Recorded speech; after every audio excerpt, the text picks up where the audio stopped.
നമസ്കാരം. ക്ലാസ് റൂമിൻ്റെ ഒരു പുതിയ വീഡിയോയിലേക്ക് സ്വാഗതം. 8ാം ക്ലാസ്സിലെ സോഷ്യൽ സയൻസിലെ 4ാമത്തെ ചാപ്റ്ററായ basic economic problems and economy, അടിസ്ഥാന സാമ്പത്തിക പ്രശ്നങ്ങളും സമ്പദ് വ്യവസ്ഥയുമാണ് നമ്മൾ പഠിച്ചുകൊണ്ടിരിക്കുന്നത്. അതിൻ്റെ 3ാമത്തെ പാർട്ട് വീഡിയോ ആണ്. നമ്മളതിൻ്റെ അകത്ത് നോട്ട്സ് മാത്രമാണ് ഉൾപ്പെടുത്തിയിട്ടുള്ളത്. ഇംഗ്ലീഷ് മീഡിയം, മലയാളം മീഡിയം ഉണ്ട്.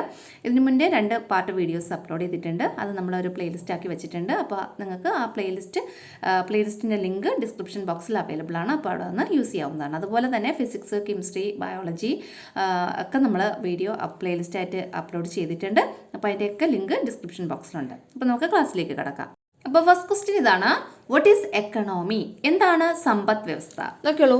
Economy is the way a country organize the production, distribution and consumption of various goods and services. വിവിധ തരത്തിലുള്ള ഗുഡ്സും സർവീസസും.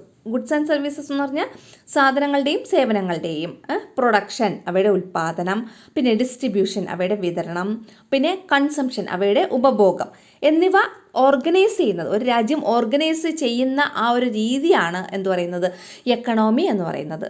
മനസ്സിലായോ? Economy is the way A country, ആ ഒരു കൺട്രി എന്ത് ചെയ്യുന്നു, ഓർഗനൈസ് ചെയ്യുന്നു. എന്തൊക്കെ? The production, distribution and consumption of various goods and services. വിവിധ തരത്തിലുള്ള ഗുഡ്സും സർവീസസും, സാധനങ്ങളുടെയും സേവനങ്ങളുടെയും പ്രൊഡക്ഷനെയും ഡിസ്ട്രിബ്യൂഷനെയും കൺസംഷനെയൊക്കെ ഓർഗനൈസ് ചെയ്യുന്നു. അതിനെയാണ് നമ്മൾ എന്ത് പറയുന്നത്, എക്കണോമി എന്ന് പറയുന്നത്. ഇനി അടുത്ത സെൻറ്റൻസിൽ the function of every economy. എന്താണ് ഒരു എക്കണോമിയുടെ ഫംഗ്ഷൻ എന്ന് പറയുന്നത്? എന്താണ്? ടു സാറ്റിസ്ഫൈ ഹ്യൂമൻ നീഡ്സ്, ആ മനുഷ്യൻ്റെ ആവശ്യങ്ങളെ സാറ്റിസ്ഫൈ ചെയ്യുക, അല്ലെ, തൃപ്തിപ്പെടുത്തുക. എങ്ങനെയാണ്? Through the use of available resources, available ആയിട്ടുള്ള ലഭ്യമായ റിസോഴ്സസ് ഉപയോഗിച്ച്, ലഭ്യമായ വിഭവങ്ങൾ ഉപയോഗിച്ച് ആ മനുഷ്യൻ്റെ ആവശ്യങ്ങളെ തൃപ്തിപ്പെടുത്തുക, ഹ്യൂമൻ നീഡ്സിനെ സാറ്റിസ്ഫൈ ചെയ്യുക എന്നതാണ് ഒരു എക്കണോമിയുടെ ഫംഗ്ഷൻ. മനസ്സിലായോ? The function of every economy, ഏതൊരു എക്കണോമിയുടെയും ഫംഗ്ഷൻ എന്താണ്? ടു സാറ്റിസ്ഫൈ ഹ്യൂമൻ നീഡ്സ്, മനുഷ്യൻ്റെ ആവശ്യങ്ങളെ തൃപ്തിപ്പെടുത്തുക. എങ്ങനെയാണ്? Through the use of available resources, അവിടെ അവൈലബിൾ ആയിട്ടുള്ള റിസോഴ്സസിൻ്റെ ഉപയോഗത്തിലൂടെ. മനസ്സിലായോ? മലയാളം മീഡിയംകാർക്ക്. അതെ, ഒരു രാജ്യം വിവിധ സാധന സേവനങ്ങളുടെ ഉൽപ്പാദനം, വിതരണം, ഉപഭോഗം എന്നിവ ക്രമീകരിക്കുന്ന രീതിയാണ് സമ്പദ് വ്യവസ്ഥ എന്ന് പറയുന്നത്. ലഭ്യമായ വിഭവങ്ങളുടെ ഉപയോഗത്തിലൂടെ മനുഷ്യരുടെ ആവശ്യങ്ങൾ തൃപ്തിപ്പെടുത്തുക എന്നതാണ് ഓരോ സമ്പദ് വ്യവസ്ഥയുടെയും ധർമ്മം. ലഭ്യമായ വിഭവങ്ങളുടെ ഉപയോഗത്തിലൂടെ ഓരോ മനുഷ്യരുടെയും ആവശ്യങ്ങൾ തൃപ്തിപ്പെടുത്തുക, ഇതാണ് സമ്പദ് വ്യവസ്ഥയുടെ ധർമ്മം എന്ന് പറയുന്നത്. മനസ്സിലായോ? അടുത്തത്, what are the characteristics of the economy? എക്കണോമിയുടെ അല്ലെങ്കിൽ സമ്പദ് വ്യവസ്ഥയുടെ സവിശേഷതകൾ എന്തെല്ലാമാണ്? നോക്കിയോളൂ. 1, 2, 3 എന്നത് അവിടെ ബുള്ളറ്റിനിട്ട് കൊടുത്തിട്ടുണ്ട്. 1, സമ്പദ് വ്യവസ്ഥ മനുഷ്യനിർമ്മിതമാണ്. സമ്പദ് വ്യവസ്ഥ എന്താണ്? മനുഷ്യനിർമ്മിതമാണ്. സമ്പദ് വ്യവസ്ഥ മാറ്റങ്ങൾക്ക് വിധേയമാണ്. സമ്പദ് വ്യവസ്ഥ മാറ്റങ്ങൾക്ക് വിധേയമാണ്. 1, സമ്പദ് വ്യവസ്ഥ മനുഷ്യനിർമ്മിതമാണ്. 2, മാറ്റങ്ങൾക്ക് വിധേയമാണ്. സമ്പദ് വ്യവസ്ഥയിൽ നടക്കുന്ന സാമ്പത്തിക പ്രവർത്തനങ്ങൾ മാറിക്കൊണ്ടിരിക്കുന്നു. സമ്പദ് വ്യവസ്ഥയിൽ നടക്കുന്നത് എന്താണ്? സാമ്പത്തിക പ്രവർത്തനങ്ങളാണ്. ഈ സാമ്പത്തിക പ്രവർത്തനങ്ങൾ മാറിക്കൊണ്ടേയിരിക്കുന്നു. അതാണ് 3ാമത്തെ പോയിന്റ്. അപ്പോൾ 1, സമ്പദ് വ്യവസ്ഥ മനുഷ്യനിർമ്മിതമാണ്. 2, സമ്പദ് വ്യവസ്ഥ മാറ്റങ്ങൾക്ക് വിധേയമാണ്. 3, സമ്പദ് വ്യവസ്ഥയിൽ നടക്കുന്ന സാമ്പത്തിക പ്രവർത്തനങ്ങൾ മാറിക്കൊണ്ടേയിരിക്കുന്നു. അടുത്ത 4ാമത്തത്, ഉൽപ്പാദനം, വിതരണം, ഉപഭോഗം എന്നിവ സമ്പദ് വ്യവസ്ഥയിലെ പ്രധാനപ്പെട്ട പ്രവർത്തനങ്ങളാണ്. ഒരു സമ്പദ് വ്യവസ്ഥയിലെ പ്രധാനപ്പെട്ട പ്രവർത്തനങ്ങൾ ഏതൊക്കെയാണ്?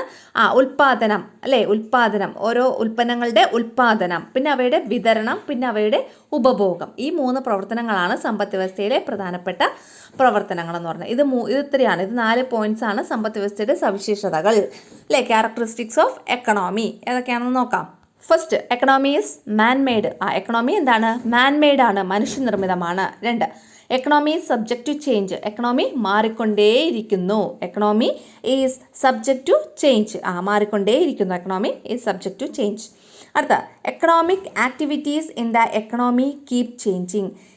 ഒരു എക്കണോമിയിലെ, ഒരു സമ്പദ് വ്യവസ്ഥയിലെ എക്കണോമിക് ആക്ടിവിറ്റീസ്, സാമ്പത്തിക പ്രവർത്തനങ്ങൾ എപ്പോഴും മാറിക്കൊണ്ടിരിക്കും. ഒരു എക്കണോമിയിലെ എക്കണോമിക് പ്രവർത്തനങ്ങൾ, എക്കണോമിക് ആക്ടിവിറ്റീസ് എപ്പോഴും എന്ത് ചെയ്ത് മാറിക്കൊണ്ടേയിരിക്കുന്നു. 2ാമത്തെ പോയിന്റ്, എക്കണോമി ഈ സബ്ജക്റ്റ് ടു ചേഞ്ച്. സമ്പദ് വ്യവസ്ഥ മാറ്റങ്ങൾക്ക് വിധേയമാണ്. അതാണ് 1ാമത്തെ 2ാമത്തെ പോയിൻ്റായിട്ട് പറഞ്ഞിട്ടുള്ളത്. അത് കഴിഞ്ഞിട്ട് 3ാമത്തെ പോയിൻ്റായിട്ട് പറഞ്ഞിട്ടുള്ളത് എന്താണ്? ഒരു എക്കണോമിയിലെ എക്കണോമിക് ആക്ടിവിറ്റീസ് മാറിക്കൊണ്ടിരിക്കുന്നു എന്നുള്ളതാണ്. ഒരു എക്കണോമിയിലെ എക്കണോമിക് ആക്ടിവിറ്റീസ് അത് മാറ്റങ്ങൾക്ക് വിധേയമാണ്, അല്ലെങ്കിൽ അത് മാറിക്കൊണ്ടിരിക്കുന്നു എന്നുള്ളതാണ് 4ാമത്തെ പോയിന്റ് പറഞ്ഞിട്ടുള്ളത്. ആ 2 പോയിന്റും തമ്മിൽ വ്യത്യാസമുണ്ട്, അതനുസരിച്ച് മനസ്സിലാക്കി പഠിക്കണം കേട്ടോ. ഒന്നാമത്തെ പോയിന്റിൽ എന്താ പറഞ്ഞിട്ടുള്ളത്? Economy subject to change. Economy സമ്പദ് വ്യവസ്ഥ മാറിക്കൊണ്ടിരിക്കുന്നു. രണ്ടാമത്തെ പോയിന്റിൽ economic activities in the economy. എക്കണോമിയിലെ എക്കണോമിക് ആക്ടിവിറ്റീസ് എന്ത് ചെയ്യുന്നു? കീപ് ചേഞ്ചിങ്, അല്ലെ, മാറിക്കൊണ്ടിരിക്കുന്നു എന്നുള്ളത്. അടുത്തത് production, distribution and consumption are the main activities in the economy. ഒരു എക്കണോമിയിലെ അല്ലെങ്കിൽ ഒരു സമ്പദ് വ്യവസ്ഥയിലെ പ്രധാനപ്പെട്ട ആക്ടിവിറ്റീസ് ഏതൊക്കെയാണ്? പ്രൊഡക്ഷനാണ്, ഡിസ്ട്രിബ്യൂഷൻ ഉണ്ട്, കൺസംഷൻ. പ്രൊഡക്ഷൻ എന്ന് വെച്ചാൽ ഉൽപ്പാദനം, ഡിസ്ട്രിബ്യൂഷൻ എന്ന് വെച്ചാൽ വിതരണം, കൺസംഷൻ എന്ന് വെച്ചാൽ ഉപഭോഗം. ഈ മൂന്നെണ്ണമാണ് ഒരു സമ്പദ് വ്യവസ്ഥയിലെ പ്രധാനപ്പെട്ട ആക്ടിവിറ്റീസ്. അടുത്തത് what are the different types of economies. വിവിധതരം സമ്പദ് വ്യവസ്ഥകൾ ഏതെല്ലാമാണ്? ഏതൊക്കെയുണ്ട്? 3 തരത്തിലുള്ള സമ്പദ് വ്യവസ്ഥകളാണ് ഇപ്പോൾ നിലവിലുള്ളത്. അത് ഏതൊക്കെയാണ്? നോക്കിയുള്ളൂ. സമ്പദ് വ്യവസ്ഥകൾ: മുതലാളിത്ത സമ്പദ് വ്യവസ്ഥ, സോഷ്യലിസ്റ്റ് സമ്പദ് വ്യവസ്ഥ, മിശ്ര സമ്പദ് വ്യവസ്ഥ. ഇതൊക്കെയാണ് മുതലാളിത്തം, സോഷ്യലിസം, മിശ്രം. മുതലാളിത്ത സമ്പദ് വ്യവസ്ഥ, സോഷ്യലിസ്റ്റ് സമ്പദ് വ്യവസ്ഥ, മിശ്ര സമ്പദ് വ്യവസ്ഥ എന്നിങ്ങനെ 3 തരത്തിലുള്ള സമ്പദ് വ്യവസ്ഥകളാണ് ഇപ്പോൾ നിലവിലുള്ളത്. നോക്കിയോളൂ. Economies, 3 types of economies. ഏതൊക്കെയാണത്? Capitalist economy, socialist economy, mixed economy. ഏതൊക്കെയാണ്? Capitalist economy, socialist economy, mixed economy. Capitalist എന്ന് വെച്ചാൽ മുതലാളിത്തം, സോഷ്യലിസ്റ്റ് എന്ന് വെച്ചാൽ സോഷ്യലിസ സമ്പദ് വ്യവസ്ഥ, പിന്നെ മിക്സഡ് എക്കണോമി എന്ന് വെച്ചാൽ മിശ്ര സമ്പദ് വ്യവസ്ഥ എന്നിങ്ങനെ 3 തരത്തിലുള്ള സമ്പദ് വ്യവസ്ഥകൾ. ഇനി നമുക്ക് ഇത് ഓരോന്നും എന്താണെന്ന് നോക്കണം. What is capitalist economy? Right its features. എന്താണ് ക്യാപിറ്റലിസ്റ്റ് എക്കണോമി? അതിൻ്റെ ഫീച്ചേഴ്സ് എന്തൊക്കെയാണ്? എന്താണ് മുതലാളിത്ത സമ്പദ് വ്യവസ്ഥ? അതിൻ്റെ പ്രത്യേകതകൾ എന്തെല്ലാം? നോക്കിയോളൂ. ഇൻ ക്യാപിറ്റലിസ്റ്റ് എക്കണോമി എന്താണ്? അതിൻ്റെ ഡെഫിനിഷനാണ് ഈ പറയുന്നത്. ക്യാപിറ്റലിസ്റ്റ് എക്കണോമിയുടെ in capitalist economy the ownership of the factors of production is concentrated in individuals. അതായത് ഇൻ ക്യാപിറ്റലിസ്റ്റ് എക്കണോമിയിൽ ദ ഓണർഷിപ്പ് എന്ന് വെച്ചാൽ ഉടമസ്ഥാവകാശം. ഏതിൻ്റെ? Of the factors of production factors of പ്രൊഡക്ഷൻ്റെ ഉടമസ്ഥാവകാശം ഈസ് കോൺസെൻട്രേറ്റഡ് ഇൻ ഇൻഡിവിജ്വൽസ്. വ്യക്തികളിലാണ് കോൺസെൻട്രേറ്റ് ചെയ്തിട്ടുള്ളത്, വ്യക്തികളിൽ കേന്ദ്രീകരിച്ചിരിക്കുന്നു. മനസ്സിലായോ? അപ്പോൾ ക്യാപിറ്റലിസ്റ്റ് എക്കണോമി എന്താണ്? ക്യാപിറ്റലിസ്റ്റ് എക്കണോമിയിൽ ownership of the factors of production. നമ്മൾ കഴിഞ്ഞ ക്ലാസ്സിൽ പഠിച്ചായിരുന്നു ഫാക്ടേഴ്സ് ഓഫ് പ്രൊഡക്ഷൻ ഏതൊക്കെയാണ്, അവയുടെ റിവാർഡ്സ് എന്തൊക്കെയാണെന്നുള്ളത്. അപ്പോൾ ഈ ഫാക്ടേഴ്സ് ഓഫ് പ്രൊഡക്ഷൻ്റെ ഓണർഷിപ്പ് അല്ലെങ്കിൽ അതിൻ്റെ ഉടമസ്ഥാവകാശം ഇൻഡിവിജ്വൽസിൽ കേന്ദ്രീകരിച്ചിരിക്കുന്നു, ഇൻഡിവിജ്വൽസിൽ സെൻട്രലൈസ്ഡ് ചെയ്തിട്ടുണ്ട്, അല്ലേ? ഒന്ന് നോക്കിയോളൂ. ഇനി എൻ്റെ ഫീച്ചേഴ്സാണ് നമ്മൾ നോക്കാൻ പോകുന്നത്. All persons have the right to own property. എല്ലാ വ്യക്തികൾക്കും സ്വത്ത് കൈവശം വയ്ക്കാനുള്ള അവകാശമുണ്ട്. ഓൾ പേഴ്സൺസ്, എല്ലാ വ്യക്തികൾക്കും, ഹാവ് ദ റൈറ്റ്, അവകാശമുണ്ട്. എന്താ? ടു ഓൺ പ്രോപ്പർട്ടി, അല്ലെ, പ്രോപ്പർട്ടി അല്ലെങ്കിൽ സ്വത്ത് കൈവശം വയ്ക്കാനുള്ള അവകാശം. രണ്ടാമത്തത് മാക്സിമം പ്രോഫിറ്റ്, പരമാവധി ലാഭം. അതാണ് ഏത്? ക്യാപിറ്റലൈസ്ഡ് എക്കണോമിയുടെ അല്ലെങ്കിൽ മുതലാളിത്ത സമ്പദ് വ്യവസ്ഥയുടെ മറ്റൊരു പ്രത്യേകത. അതാണ് മാക്സിമം പ്രോഫിറ്റ്. അപ്പം ഒന്ന്, all persons have the right to own property. 2, maximum profit. 3, limited government intervention. ഗവൺമെൻറ്റിൻ്റെ ഇൻ്റർവെൻഷൻ എന്ന് വെച്ചാൽ ഗവൺമെൻറ്റിൻ്റെ ഇടപെടൽ ലിമിറ്റഡ് ആണ്, പരിമിതമാണ്. അധികം ഗവൺമെൻറ് ഇവരുടെ ആക്ടിവിറ്റീസിൽ അല്ലെങ്കിൽ പ്രവൃത്തികളിലൊന്നും ഇടപെടാൻ വരില്ല. അപ്പോൾ അതാണ് ലിമിറ്റഡ് ഗവൺമെൻറ് ഇൻ്റർവെൻഷൻ. ഇനി അടുത്ത 4-മത്തത്, individuals can store resource and use it to produce goods and services as they want. അതായത് ഇൻഡിവിജ്വൽസിന് റിസോഴ്സ് സ്റ്റോർ ചെയ്യാം, വിഭവങ്ങൾ എന്ത് ചെയ്യാൻ? സ്റ്റോർ ചെയ്യാന്ന് വെച്ചാൽ സംഭരിക്കാം. ഇൻഡിവിജ്വൽസിന്, സ്വകാര്യ വ്യക്തികൾക്ക് റിസോഴ്സസ് അല്ലെങ്കിൽ വിഭവങ്ങളൊക്കെ എന്ത് ചെയ്യാം? സ്റ്റോർ ചെയ്യാം, അല്ലേ, സംഭരിക്കാം. ആൻഡ് യൂസ് ഇറ്റ്, എന്നിട്ട് അത് ഉപയോഗിച്ച് to produce goods and services as they want. അവർക്ക് ആവശ്യമുള്ള ഗുഡ്സും സർവീസും ഒക്കെ ഉൽപ്പാദിപ്പിക്കാൻ സാധിക്കും. മനസ്സിലായോ? ഈ നമ്മുടെ സോഷ്യലിസ്റ്റ് എക്കണോമിയിലോ അല്ലെങ്കിൽ മിക്സഡ് എക്കണോമിയിലോ ഇങ്ങനെ ഇൻഡിവിജ്വൽസിന് അവരുടെ ആവശ്യത്തിൽ കൂടുതൽ, അതായത് ഗവൺമെൻറ് ഒരു പരിധി നിശ്ചയിച്ചിട്ടുണ്ട്, ആ പരിധിയിൽ കൂടുതൽ ഈ റിസോഴ്സസ് ഒന്നും വാങ്ങിച്ച് ഉപയോഗിക്കാൻ കഴിയില്ല. എല്ലാത്തിനും ഒരു പരിധിയുണ്ട്. പക്ഷേ ഇവിടെ അങ്ങനെ ഒരു പരിധിയില്ല. അപ്പോൾ വ്യക്തികൾക്ക് അല്ലെങ്കിൽ ഇൻഡിവിജ്വൽസിന് എത്ര വിഭവങ്ങൾ, എത്ര റിസോഴ്സസ് വേണമെങ്കിലും സ്റ്റോർ ചെയ്യുകയും അവ ഉപയോഗിച്ച് ഇഷ്ടമുള്ള അത്രയും സാധനങ്ങളും സേവനങ്ങളും ഉൽപ്പാദിപ്പിക്കാനും കഴിയും. അതാണ് പറഞ്ഞിട്ടുള്ളത്. Individuals can store resource. ഇൻഡിവിജ്വൽസിന് റിസോഴ്സസിനെ എന്ത് ചെയ്യാൻ? സ്റ്റോർ ചെയ്യാം. എന്നിട്ട് ആൻഡ് യൂസ് ഇറ്റ്, ഇതിനെ ഉപയോഗിച്ച് to produce goods and services as they want. അവർക്ക് ആവശ്യമുള്ള അത്രയും ഗുഡ്സും സർവീസും ഒക്കെ ഉപയോഗിക്കാൻ അല്ലെങ്കിൽ നിർമ്മിക്കാനും അവർക്ക് അവകാശമുണ്ട്. അതാണ് അടുത്ത പോയിൻ്റായിട്ട് പറഞ്ഞിട്ടുള്ളത്. അടുത്തത്, the consumer has complete freedom in the market. കൺസ്യൂമറിന്, അല്ലേ, ഉപഭോക്താവിന് മാർക്കറ്റിൽ പൂർണ്ണമായിട്ടുള്ള സ്വാതന്ത്ര്യമുണ്ട്. ഉപഭോക്താവിൻ്റെ the consumer has complete freedom in the മാർക്കറ്റിലെ കൺസ്യൂമറിന് കംപ്ലീറ്റ് ഫ്രീഡം ഉണ്ട്. അതിനാണ് നമ്മൾ കൺസ്യൂമർ സോവറൈനിറ്റി എന്ന് പറയുന്നത്. കൺസ്യൂമർ സോവറൈനിറ്റി അല്ലെന്ന് വെച്ചാൽ കൺസ്യൂമറിൻ്റെ അല്ലെങ്കിൽ ഉപഭോക്താവിൻ്റെ പരമാധികാരം. സോവറൈനിറ്റി എന്ന് വെച്ചാൽ പരമാധികാരം. അപ്പോൾ അതാണ് അവിടെ പറഞ്ഞിട്ടുള്ളത്. ഇനി കോമ്പറ്റീഷൻ എമംഗ് ഇൻഡസ്ട്രീസ്, വ്യവസായങ്ങൾ തമ്മിലുള്ള ഇൻഡസ്ട്രീസ് അല്ലെങ്കിൽ വ്യവസായങ്ങൾ തമ്മിലുള്ള മത്സരം നിലനിൽക്കുന്നു. കോമ്പറ്റീഷൻ എമംഗ് ഇൻഡസ്ട്രീസ് തമ്മിൽ എന്ത് ചെയ്യുന്നു? ആ മത്സരം നിലനിൽക്കുന്നു. ഇത്രയാണ് ക്യാപിറ്റലിസ്റ്റ് എക്കണോമിയുടെ ഫീച്ചേഴ്സ് എന്ന് പറയുന്നത്. ഒന്നുകൂടെ പറയാം, നോക്കിയാലോ. ഒന്നാമത്തത്, all persons have the right to own property. എല്ലാ വ്യക്തികൾക്കും പ്രോപ്പർട്ടി കൈവശം വയ്ക്കാനുള്ള അല്ലെങ്കിൽ സ്വത്ത് കൈവശം വയ്ക്കാനുള്ള അവകാശമുണ്ട്. 2, മാക്സിമം പ്രോഫിറ്റ്, പരമാവധി ലാഭം. 3, ലിമിറ്റഡ് ഗവൺമെൻറ് ഇൻ്റർവെൻഷൻ. ഗവൺമെൻറ്റിൻ്റെ ഇടപെടൽ ലിമിറ്റഡ് ആണ്, പരിമിതമാണ്. അടുത്തത് 4, individuals can store resource and use it to produce goods and services as they want. ഇൻഡിവിജ്വൽസിന് റിസോഴ്സ് സ്റ്റോർ ചെയ്യാനും അതുപയോഗിച്ച് ഗുഡ്സും സർവീസും ഒക്കെ പ്രൊഡ്യൂസ് ചെയ്യാൻ, അവർക്ക് ആവശ്യമുള്ള അത്രയും ഗുഡ്സും സർവീസും ഒക്കെ പ്രൊഡ്യൂസ് ചെയ്യാനുള്ള അവകാശമുണ്ട്. അടുത്തത്, the consumer has complete freedom in the മാർക്കറ്റിൽ കൺസ്യൂമറിനാണ് ഫുൾ ഫ്രീഡം. അതിനെ നമ്മൾ എന്താ പറയുന്നത്? കൺസ്യൂമർ സോവറൈനിറ്റി എന്ന് പറയുന്നത്. അടുത്തത്, കോമ്പറ്റീഷൻ എമംഗ് ഇൻഡസ്ട്രീസ് തമ്മിൽ എന്തുണ്ട്? കോമ്പറ്റീഷൻ ഉണ്ട്, മത്സരമുണ്ട്. മലയാളം മീഡിയംകാർക്കുള്ളത്. ആദ്യം എന്താണ് മുതലാളിത്ത സമ്പദ് വ്യവസ്ഥയുടെ ഡെഫിനിഷൻ, അതിൻ്റെ നിർവചനം? ഉൽപാദന ഘടകങ്ങളുടെ ഉടമസ്ഥാവകാശം സ്വകാര്യ വ്യക്തികളിൽ കേന്ദ്രീകരിച്ചിരിക്കുന്ന സമ്പദ് വ്യവസ്ഥയാണ് മുതലാളിത്ത സമ്പദ് വ്യവസ്ഥ. ഉൽപാദന ഘടകങ്ങളുടെ ഉടമസ്ഥാവകാശം ആരിലാണ് കേന്ദ്രീകരിച്ചിരിക്കുന്നത്? സ്വകാര്യ വ്യക്തികളിൽ കേന്ദ്രീകരിച്ചിരിക്കുന്നു. ഇങ്ങനെയുള്ള സമ്പദ് വ്യവസ്ഥയാണ് മുതലാളിത്ത സമ്പദ് വ്യവസ്ഥ. ഇനി അതിൻ്റെ പ്രത്യേകതകളാണ് നോക്കുന്നത്. എല്ലാ വ്യക്തികൾക്കും സ്വത്ത് കൈവശം വയ്ക്കാനുള്ള അവകാശമുണ്ട്. സ്വത്ത് എല്ലാ വ്യക്തികൾക്കും കൈവശം വയ്ക്കാനുള്ള അവകാശമുണ്ട്. അടുത്തത്, പരമാവധി ലാഭം. എന്താണ്? പരമാവധി ലാഭം എന്നതാണ് ഈ മുതലാളിത്ത സമ്പദ് വ്യവസ്ഥയുടെ ഒരു പ്രത്യേകത. പിന്നെന്താണ്? ഗവൺമെൻറ്റിൻ്റെ ഇടപെടൽ പരിമിതമാണ്. ഗവൺമെൻറ്റിന് വിപണിയിൽ വളരെ പരിമിതമായിട്ട് മാത്രമാണ് ഇടപെടുന്നത്. അടുത്തത്, സ്വകാര്യ വ്യക്തികൾക്ക് ഏത് വിഭവങ്ങൾ സംഭരിക്കാനും അവ ഉപയോഗിച്ച് ഇഷ്ടമുള്ള സാധനങ്ങളും സേവനങ്ങളും ഉൽപ്പാദിപ്പിക്കാനും സാധിക്കും. എത്രത്തോളം വിഭവങ്ങൾ അല്ലെങ്കിൽ റിസോഴ്സസ് സ്റ്റോർ ചെയ്യാനും അതുപയോഗിച്ച് ഇഷ്ടമുള്ള അത്രയും സാധനങ്ങളും സേവനങ്ങളും ഉൽപ്പാദിപ്പിക്കാനും സ്വകാര്യ വ്യക്തികൾക്ക് അവകാശമുണ്ട്. അടുത്തത്, ഉപഭോക്താവിന് വിപണിയിൽ പൂർണ്ണ സ്വാതന്ത്ര്യമാണ്. അതിനെയാണ് നമ്മൾ എന്താ പറയുന്നത്? ഉപഭോക്താവിൻ്റെ പരമാധികാരം അല്ലെങ്കിൽ കൺസ്യൂമർ സോവറിനിറ്റി എന്ന് പറയുന്നത്. ഇനി വ്യവസായ സ്ഥാപനങ്ങൾ തമ്മിലുള്ള മത്സരം നിലനിൽക്കുന്നു. വ്യവസായ സ്ഥാപനങ്ങൾ പരസ്പരം എന്ത് ചെയ്യുന്നു? മത്സരം ഉണ്ട്. ഇത്രയാണ്. അടുത്തത്, what is socialist economy, what are its characteristics? എന്താണ് സോഷ്യലിസ്റ്റ് സമ്പദ് വ്യവസ്ഥ, അതിൻ്റെ പ്രത്യേകതകൾ എന്തെല്ലാം നോക്കിയുള്ളൂ. A socialist economy is one in which the government owns and controls all the factors of production.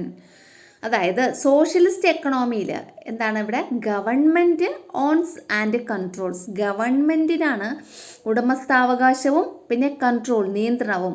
All the factors of production, എല്ലാ factors of പ്രൊഡക്ഷനിൽ കൺട്രോൾസും അതിൻ്റെ ons എന്ന് വെച്ചാൽ അതിൻ്റെ ഉടമസ്ഥാവകാശം ഒക്കെ ആർക്കാണ്? ഗവൺമെൻറ്റിനാണ്. ഏതിൽ? സോഷ്യലിസ്റ്റ് എക്കണോമിയിൽ. മനസ്സിലായോ? ക്യാപിറ്റലിസ്റ്റ് എക്കണോമിയിൽ ഫാക്ടേഴ്സ് ഓഫ് പ്രൊഡക്ഷന് മേലുള്ള നിയന്ത്രണവും അധികാരവും ഒക്കെ ആർക്കായിരുന്നു? അത് ഇൻഡിവിജ്വൽസിന്, സ്വകാര്യ വ്യക്തികൾക്കായിരുന്നു. സോഷ്യലിസ്റ്റ് ആയപ്പോൾ നേരെ മാറി, അതാർക്കാണ്? ഗവൺമെൻറ്റിനായി. മനസ്സിലായോ?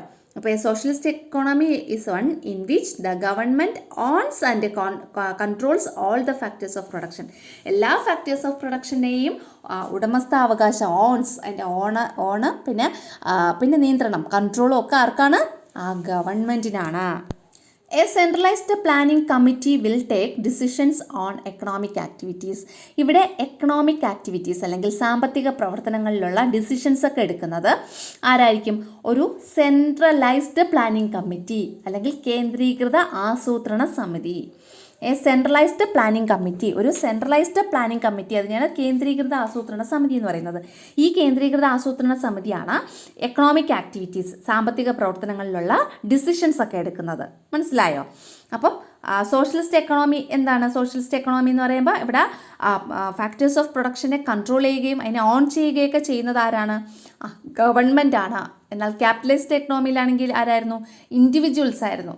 പിന്നെ ഇവിടെ ഡിസിഷൻസ്, എക്കണോമിക് ആക്ടിവിറ്റീസിലുള്ള ഡിസിഷൻസ് ഒക്കെ എടുക്കുന്നത് ആരാണ്? അത് ഒരു സെൻട്രലൈസ്ഡ് പ്ലാനിംഗ് കമ്മിറ്റി, ഇനി നമുക്ക് എൻ്റെ ഫീച്ചേഴ്സ് നോക്കാം. 1, ownership of the factors of production is vested in the government. ഉൽപാദന ഘടകങ്ങളുടെ ഫാക്ടേഴ്സ് ഓഫ് പ്രൊഡക്ഷൻ്റെ ഓണർഷിപ്പ് അല്ലെങ്കിൽ ഉടമസ്ഥാവകാശം ആരിൽ നിക്ഷിപ്തമാണ്? വെസ്റ്റഡ് എന്ന് വെച്ചാൽ നിക്ഷിപ്തമാണ്. ആരിൽ നിക്ഷിപ്തമാണ്? ഗവൺമെൻറ്റിൽ നിക്ഷിപ്തമാണ്. മനസ്സിലായല്ലോ ഒന്നാമത്തെ പോയിന്റ്. രണ്ടാമത്തത്, social welfare is the main objective. ഇവിടുത്തെ പ്രധാനപ്പെട്ട ഒബ്ജക്റ്റീവ് അല്ലെങ്കിൽ ഒരു പ്രധാന ലക്ഷ്യം എന്ന് പറയുന്നത് സോഷ്യൽ വെൽഫെയർ ആണ്. എന്നാൽ ക്യാപിറ്റലിസ്റ്റ് എക്കണോമിയിലെ പ്രധാനപ്പെട്ട ലക്ഷ്യം എന്തായിരുന്നു? അവിടുത്തെ പ്രധാനപ്പെട്ട ലക്ഷ്യം എന്ന് പറയുന്നത് മാക്സിമം പ്രോഫിറ്റ്. എന്താണ്?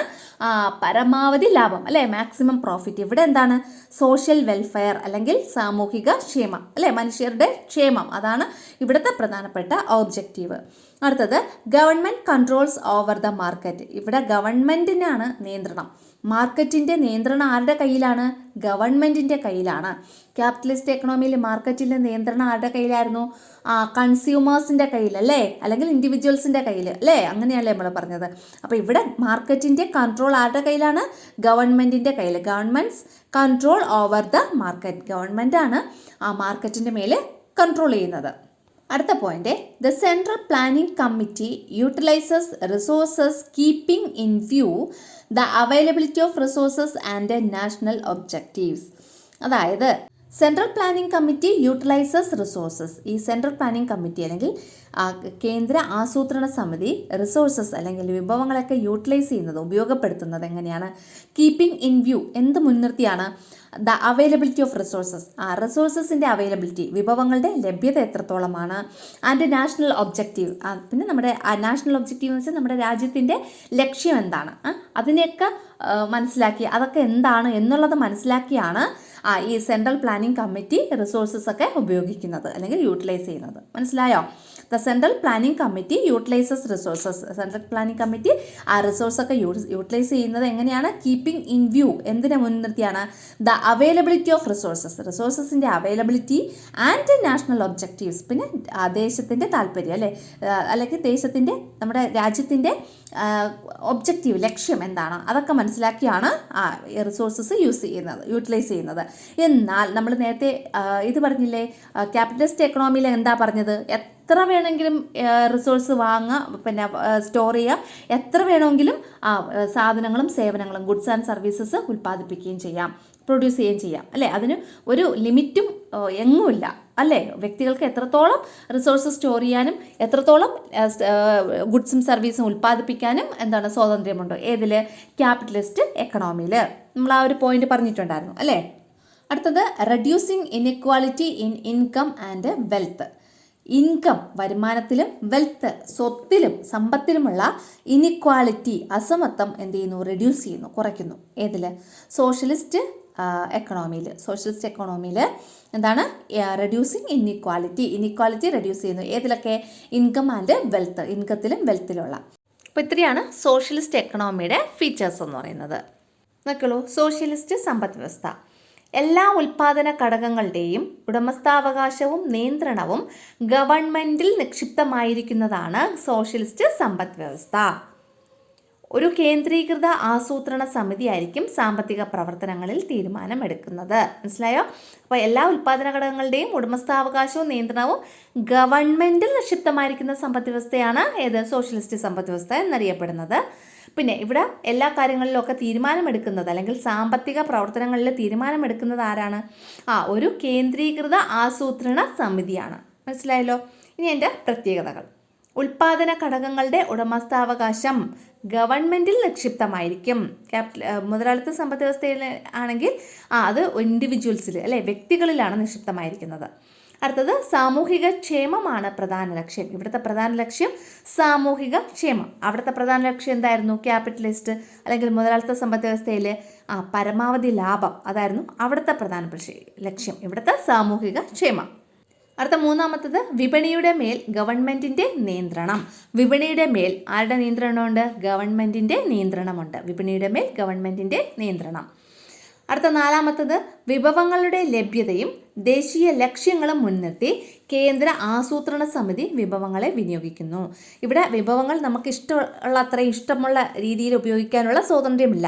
ഇവിടെ കേന്ദ്ര ആസൂത്രണ സമിതിയാണ് വിഭവങ്ങൾ വിനിയോഗിക്കുന്നത്. ആ വിഭവങ്ങൾ വിനിയോഗിക്കുന്നതിൽ തന്നെ കുറച്ച് ലക്ഷ്യങ്ങൾ മുൻനിർത്തിയാണ് വിഭവങ്ങൾ വിനിയോഗിക്കുന്നത്. ഏതൊക്കെയാണ്? വിഭവങ്ങളുടെ ലഭ്യത എത്രത്തോളമുണ്ട്, ഇനി ദേശീയ ലക്ഷ്യം എന്തൊക്കെയാണ്, ആ രണ്ട് കാര്യങ്ങളെ മുൻനിർത്തിയാണ് കേന്ദ്ര ആസൂത്രണ സമിതി വിഭവങ്ങൾ വിനിയോഗിക്കുന്നത്. അടുത്തത് വരുമാനത്തിലും സമ്പത്തിലുമുള്ള അസമത്വം കുറയുന്നു. വരുമാനത്തിലും സമ്പത്തിലുള്ള അസമത്വം കുറയ്ക്കുന്നു. ഇത്രയാണ് ഏതെന്ന് പറയുന്നത് സോഷ്യലിസ്റ്റ് സമ്പദ് വ്യവസ്ഥയുടെ പ്രത്യേകതകളെന്ന് പറയുന്നത്. ഇനി മൂന്നാമത്തെ എന്താണ്? Mixed economy. എന്താണ് mixed economy? What are its characteristics? എന്താണ് മിശ്ര സമ്പദ് വ്യവസ്ഥ? അതിൻ്റെ പ്രത്യേകതകൾ നോക്കിയോളൂ. Mixed economy. A mixed economy is one that combines some features of a capitalist economy and a socialist economy. അതായത് ഒരു ക്യാപിറ്റലിസ്റ്റ് എക്കണോമിയുടെയും പിന്നെ സോഷ്യലിസ്റ്റ് എക്കണോമിയുടെയും ഫീച്ചേഴ്സ്, പ്രത്യേകതകൾ തമ്മിൽ കമ്പൈൻ ചെയ്ത് രൂപീകരിക്കപ്പെട്ടിട്ടുള്ള ഒരു സമ്പദ് വ്യവസ്ഥയാണ് മിശ്ര സമ്പദ് വ്യവസ്ഥ എന്ന് പറയുന്നത്.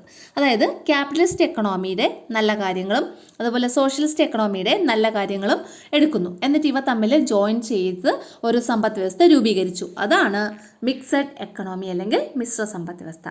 അപ്പോൾ mixed economy is one that combine some features of capitalist economy and a socialist economy. മനസ്സിലായല്ലോ. ഇനി എൻ്റെ ഫീച്ചേഴ്സ് നോക്കിയോളൂ. Coexistence of private and public sector. Private sector എന്ന് വെച്ചാൽ സ്വകാര്യ മേഖല, പബ്ലിക് സെക്ടർ എന്ന് വെച്ചാൽ പൊതുമേഖല. ഇത് രണ്ടും നിലനിൽക്കുന്നുണ്ട്. ഏതിൽ? ഈ മിക്സഡ് എക്കണോമിയിൽ. എന്താണ് പ്രൈവറ്റ് സെക്ടർ എന്ന് വെച്ചാൽ ഈ ഇൻഡിവിജ്വൽസിനെ ബേസ് ചെയ്തിട്ടുള്ളത്, അതായത് അത് നമ്മുടെ ക്യാപിറ്റലിസ്റ്റ് എക്കണോമിയായിട്ട് ബന്ധപ്പെട്ടിരിക്കുന്നു. പബ്ലിക് സെക്ടർ എന്ന് പറയുമ്പോൾ ഗവൺമെൻറ്റിനെ ബേസ് ചെയ്തിട്ടുള്ളത്, അത് നമ്മുടെ സോഷ്യലിസ്റ്റ് എക്കണോമിയായിട്ട് ബന്ധപ്പെട്ടിരിക്കുന്നു. അപ്പോൾ ഇതിൻ്റെ രണ്ടിൻ്റെയും കോ എക്സിസ്റ്റൻസ്, ഇതിൻ്റെ രണ്ടിൻ്റെയും നിലനിൽപ്പ് ഏതിലുണ്ട്? മിക്സഡ് എക്കണോമിയിലുണ്ട്. അടുത്ത രണ്ടാമത്തത് profitability and social welfare become the main objectives. ഇവിടുത്തെ പ്രധാനപ്പെട്ട ലക്ഷ്യം എന്തൊക്കെയാണ്? ഒന്ന് പ്രോഫിറ്റബിലിറ്റി. പ്രോഫിറ്റബിലിറ്റി എന്ന് വെച്ചാൽ എന്താണ്? ലാഭവും പിന്നെ അതുപോലെ തന്നെ സോഷ്യൽ വെൽഫെയർ എന്ന് വെച്ചാൽ സാമൂഹിക ക്ഷേമവുമാണ് പ്രധാന ലക്ഷ്യങ്ങൾ. അപ്പോൾ ഇവിടുത്തെ പ്രധാന ലക്ഷ്യങ്ങൾ എന്തൊക്കെയാണ്? പ്രോഫിറ്റബിലിറ്റി എന്ന് പറയുന്ന ലക്ഷ്യം ഏതിനായിരുന്നു? ക്യാപിറ്റലിസ്റ്റ് എക്കണോമിയിൽ. സോഷ്യൽ വെൽഫെയർ എന്ന് പറയുന്നത് ഏതിൻ്റെ ലക്ഷ്യമാണ്? Socialist economy. അപ്പോൾ ഇത് രണ്ടുമാണ് മിക്സഡ് എക്കണോമിയുടെ പ്രധാനപ്പെട്ട ഒബ്ജക്റ്റീവ് എന്ന് പറയുന്നത്. അപ്പം ഇത് രണ്ടും കൂടെ ചേർന്നിട്ടുള്ള ഒരു എക്കണോമി അല്ലേ. അപ്പോൾ profitability and social welfare become the main objectives. ഇത് രണ്ടുമാണ് പ്രധാനപ്പെട്ട ഒബ്ജക്റ്റീവ്സ്. അടുത്തത് individual freedom in economic activities.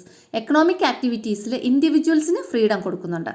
Economic activities എന്ന് വെച്ചാൽ സാമ്പത്തിക പ്രവർത്തനങ്ങളിൽ ഇൻഡിവിജ്വൽ ഫ്രീഡം ഉണ്ട്. Individual freedom in economic activities.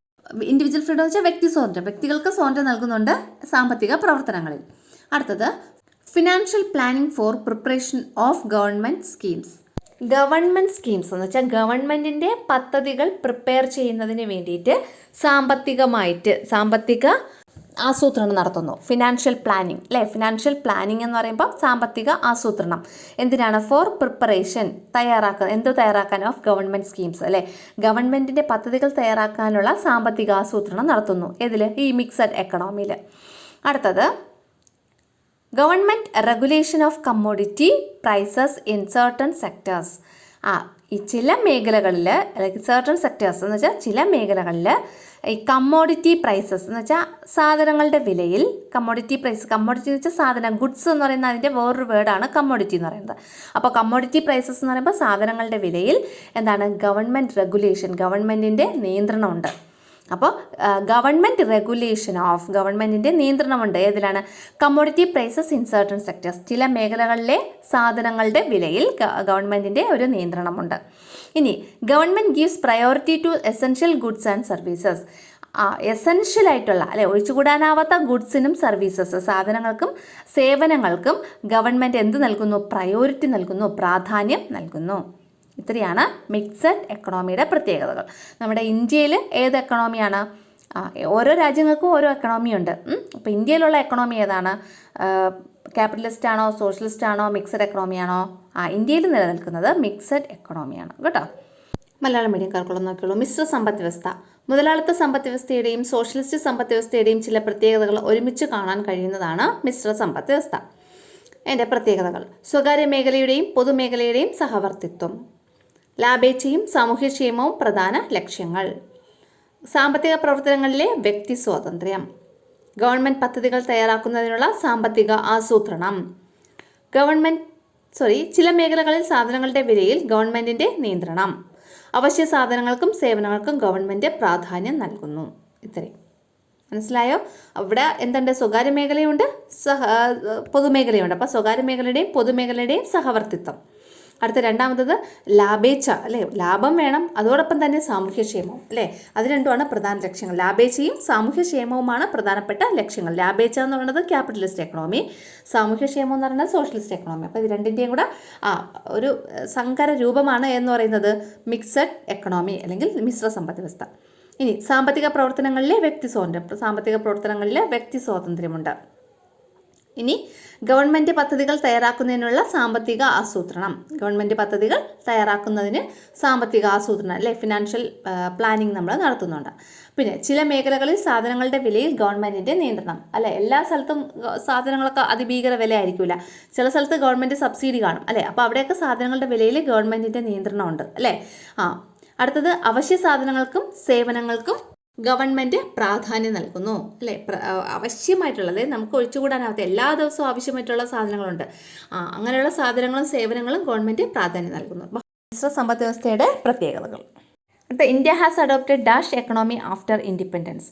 സ്വാതന്ത്ര്യാനന്തര ഇന്ത്യ സ്വീകരിച്ചിരിക്കുന്നത് ഏത് സമ്പദ് വ്യവസ്ഥയാണ്? ഏതാണ്? മിക്സഡ് എക്കണോമി അല്ലെങ്കിൽ മിശ്ര സമ്പദ് വ്യവസ്ഥ. അടുത്തൊരു ക്വസ്റ്റ്യൻ നോക്കിയോളൂ. In knowledge economy dash is considered as a key resource. വിജ്ഞാന സമ്പദ് വ്യവസ്ഥയിൽ ഡാഷ് ഒരു പ്രധാന വിഭവമായി കണക്കാക്കുന്നു. ഏതാണ്? നോളജ് അല്ലെങ്കിൽ അറിവ്. നെക്സ്റ്റ് ഒരു ആക്ടിവിറ്റിയാണ്. Organise a panel discussion and prepare a report on characteristics of different types of economies. വിവിധതരം സമ്പദ് വ്യവസ്ഥകളുടെ പ്രത്യേകതകൾ എന്ന വിഷയത്തിൽ പാനൽ ചർച്ച സംഘടിപ്പിച്ച് റിപ്പോർട്ട് തയ്യാറാക്കുക. അപ്പം നമ്മൾ നേരത്തെ പഠിച്ചില്ലേ, അത് തന്നെയാണ് ഇവിടെ എഴുതേണ്ടത്. അപ്പോൾ ഏതൊക്കെയാണ് ആ 3 എക്കണോമീസ് അല്ലെങ്കിൽ സമ്പദ് വ്യവസ്ഥകൾ? ഏതൊക്കെയാണ്? Capitalist economy, socialist economy and mixed economy. അത് 3 1 2 3 എന്ന് നമ്മൾ നമ്പർ ഇട്ട് കൊടുക്കുക. അതിനുശേഷം ക്യാപിറ്റലിസ്റ്റ് എക്കണോമി ഹെഡിങ് കൊടുക്കുക, അതിനെക്കുറിച്ചുള്ള ഡീറ്റെയിൽസ് കൊടുക്കുക. എവിടെ എഴുതിയിട്ടുണ്ട്. അതുപോലെ അടുത്ത സോഷ്യലിസ്റ്റ് എക്കണോമി, അത് കൊടുക്കുക, ഹെഡിങ് കൊടുക്കുക, അതിനെക്കുറിച്ചുള്ള ഡീറ്റെയിൽസ് എഴുതുക. അത് കഴിഞ്ഞിട്ട് മിക്സഡ് എക്കണോമി ഹെഡിങ് കൊടുക്കുക, അതിനെക്കുറിച്ചുള്ള ഡീറ്റെയിൽസ് കൊടുക്കുക. അതുപോലെ മലയാളം മുതലാളിത്ത സമ്പദ് വ്യവസ്ഥ ഹെഡിങ് കൊടുക്കുക, അതിനെക്കുറിച്ചുള്ള കാര്യങ്ങൾ എഴുതുക. സോഷ്യലിസ്റ്റ് സമ്പദ് വ്യവസ്ഥ ഹെഡിങ് കൊടുക്കുക, അതിനെക്കുറിച്ചുള്ള കാര്യങ്ങൾ. അതുപോലെ മിശ്ര സമ്പദ് വ്യവസ്ഥ ഹെഡിങ് കൊടുക്കുക, അതിനെക്കുറിച്ചുള്ള കാര്യങ്ങൾ എഴുതുക. അത് ഇവിടെ കൊടുത്തിട്ടുണ്ട്, അതെങ്ങ് എഴുതി വെച്ചാൽ മതി കേട്ടോ.